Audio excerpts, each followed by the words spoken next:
Natalo ang Lakers kontra Atlanta Hawks sa blowout win. Tambak ang Lakers ng mahigit 20 dyan. Sinabi mismo ni Ayton sa press conference, masyadong araw nilang in-underestimate ang Atlanta Hawks lalo't yung ibang key players nila out sa game na yan. Ewan ko lang parang ang nangyayari kasi, tinatalo ang Lakers ng mga team na nasa mid-level tapos mga top team naman yung tinatalo nila sa Western at Eastern. Dahil ang Lakers sa 9 games na naging laban nila sa regular games na to, pinutol lang ng Atlanta ang 4-win streak nila in a row. Kaya ngayon naman makakatapat ng Lakers ang Charlotte Hornets at sila mismo ang visiting team dyan. Si Austin Reeves nasa questionable list pa rin, kaya may potential na makabalik yan agad sa lineup nila. Sa Hornets wala namang LaMelo Ball, si Brandon Miller, Grant Williams, Josh Green. Questionable naman itong si Miles Bridges, kaya malaki rin ang kakulangan sobra nitong Hornets pagdating sa core nila.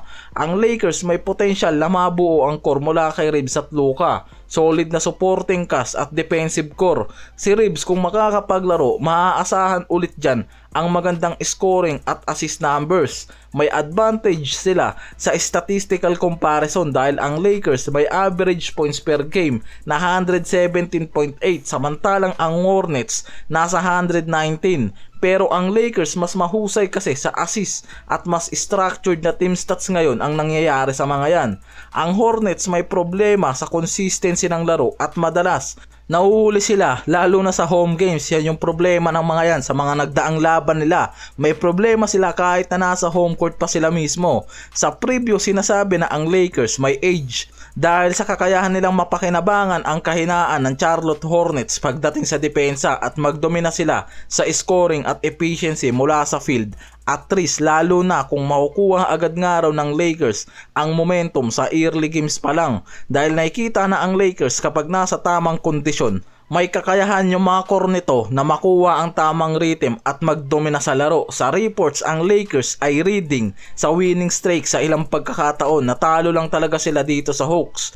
Sa isang laro kasi sinabi ng mga analyst na ang Lakers nakapag-commit ng 19 turnovers at may masama na 3-point at bumagsak yung depensa ng mga yan pagpasok ng third quarter kontra Atlanta Hawks. Kahit na may malakas na scoring ang Lakers, mid-table pa sa point allowed at hindi gano'n naging solid yung depensa. Kumbaga nagkaroon pa rin talaga sila ng inconsistency sa defense sa nangyaring laban. Yung turnover mismo, yan mismo rin kasi yung nagiging opportunity ng ibang mga teams kaya tinatalo ang Lakers. Katulad nga sa nangyaring laban nila, 19 turnovers ang Lakers at medyo nakakonti ang naging effect nila kahit nanalo sila sa ibang laban.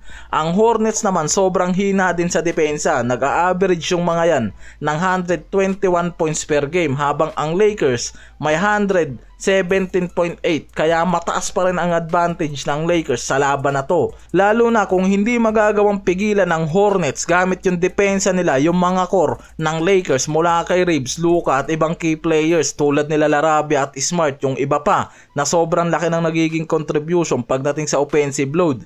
Kailangan nga raw talaga ng Lakers na itama ang depensa at magbawas ng turnovers. Yan yung isa sa pinakamahalagang bagay sa laban nga raw nila. Dahil nakikita yan sa pagkatalo nila dito sa Atlanta Hawks, nakuha nila yung 19 turnovers at pinayagan ang maraming open looks sa unang quarter pa lang. Gusto ni Redick na makita ang mas mataas na intention mula sa team niya base yan sa mga report. Hindi nga raw sapat yung average na performance sa game. Ang malaking butas naman talaga nga raw dito ng Hornets, depensa. Kung hindi nila mapipigilan ang Lakers sa mabilis na transitional scoring o sa mga open shots, malaki ang posibilidad na lalayo ang run dito ng Lakers sa kanila kahit nasa home court pa. Malakas ang pabor sa Lakers base sa mga analyst dahil sa kanilang laro, malawak na talent pool at yung kahinaan ng Hornets pagdating sa defensive rate. Pero syempre nandito na naman tayo, hindi dapat hayaan ng Hornets na maging easy win to. Kaya kung babagal nga raw ang laro, hindi nila makukuha ang rhythm na kailangan nila para matalo ang Lakers at hindi rin dapat i-underestimate ng Lakers itong Charlotte Hornets sa laban na mangyayari, lalo na kung wala yung mga core nito. Baka mangyari ulit sa kanila yung pagkatalo nila dito sa Atlanta Hawks. Yan nga raw yung kailangan bantayan at maiwasan ng Lakers sa laban na to bukas.